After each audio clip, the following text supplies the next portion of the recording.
As we approach the first quarter earnings for the large cap pharmaceutical stocks, there's a lot of important themes that we think investors should be aware of.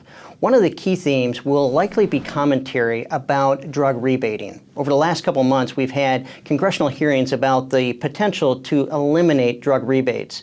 And this is really an effort to try to make drug pricing more transparent. And we expect commentary from a lot of the firms to explain what this potentially means for the outlook of sales growth.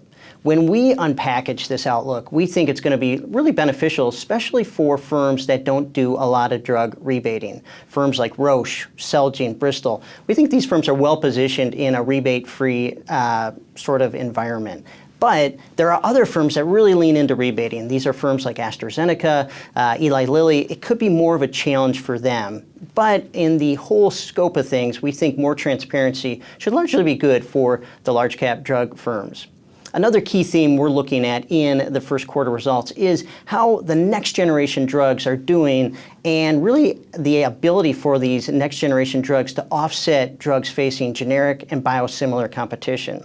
Johnson JNJ is, I think, a good example of what we're looking for in this example. They have a key molecule called Remicade that is facing biosimilar competition, and we're anticipating this drug to lose about 20% of sales annually over the next several years. However, Johnson JNJ also has a lot of great new molecules that are gaining increased traction. So when we look at J&J overall, we think the firm is well positioned for steady growth. However, on a valuation perspective, this is a firm that we think is largely fairly valued. Nevertheless, has a strong, wide economic moat that we think will protect its profits over a long term.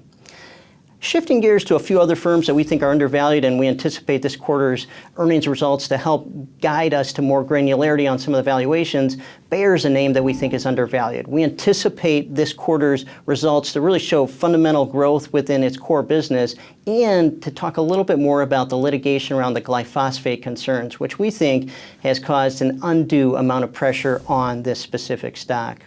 The last name I'd mention here is AbbVie. This is a firm also facing biosimilar competition against Humira, one of its key molecules. However, it's got a lot of great next generation molecules in oncology, immunology that we think will support long-term growth.